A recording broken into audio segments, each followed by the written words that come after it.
Hi, I am Siharsha Kolipara, 14 BEC 1041.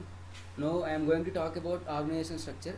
Generally, organization structure defines how activities such as task allocation, coordination, and supervision, and these such are directed towards the achievement of organizational aims. Organization need to be very efficient and very flexible, and it needs to be very innovative and there should be caring in order to achieve a sustainable competitive advantage. So organization structure can also be considered as a perspective through which individuals see their organization and environment. And organizations are variant of clustered entities. So such as an organization can be structured in many ways depending on its objectives. The structure of an organization will determine the modes in which it operates and performs. Organizational structures affect organization action in two ways. It provides the foundation on which standard operating procedures and rootedness will rest. It determines which individuals get to participate in which decision making process and thus to what extent their views shape the organization actions. So now I am talking about the other organizational structure, that is bureaucratic organization structure. So in 1948, Weber gives the analogy that the fully developed bureaucratic mechanism compares with other organizations exactly as does the machine compare with non-mechanical modes of production. So precision, speed, strict subordination, reduction of friction of material, and personal costs, these are raised to the optimum point in the strictly bureaucratic administration. Bureaucratic structures have certain degree of standardization. They are better suited for complex or large scale organizations.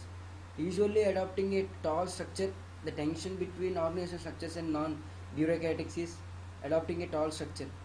The tension between bureaucratic structures and non-bureaucratic structures is echoed in Burns and Stocker's distinction between mechanistic and organizational structure. So the characteristics of bureaucracy can be defined as clear defined roles and responsibilities and respect for merit and a hierarchical structure. Bureaucratic structures may have many levels of management, ranging from senior executives to regional managers, all the way to department store managers. Since there are many levels, decision-making authorities has to pass through more layers than flatter organizations. A bureaucratic organization has rigid and tight procedures, policies, and constraints. This kind of a structure is reluctant to adopt or change what they have been doing since the company started. Organizational chart exists uh, for every department, and everyone understands who is in charge and what are the responsibilities and what are the responsibilities are for every situation. Decisions are made through an organized process, and a strict command and a control structure is present at all times. In bureaucratic structures, the authority is at the top and information is then flowed from top to bottom. This calls for more rules and standards for the company, which operational process is watched with a close supervision. Some advantages of bureaucratic structures for top level managers are they have a tremendous control over organization structure decisions. This works best for managers who have command and control style of managing. Strategic decision making is also faster because um, there are few people it has to go to approve. Some there are also some disadvantages like in bureaucratic structures are it can discourage creativity and innovation in an organization. This make it hard for a company to adopt a change in such conditions and in the marketplace. So now we are going to other structure, functional structure. A functional organization structure is a structure that consists of activities such as coordination and task allocation. The organization structure determines how the organization performs. Uh, so some common functions within an organization include production, marketing, human resources, and an accounting. The organizing of specialization leads to operational efficiency, where employees become specialists within their own realm of expertise. The most typical problem with the functional organization structure is, however, that the communication within the company be rather rigid, making the organization slow and inflexible. Therefore, a later communication between functions become very important, so that the information is disseminated not only vertically but also horizontally within the organization. Communication in organizations with functional organization structures can be rigid because of standardized ways of operations and the high degree of formalization.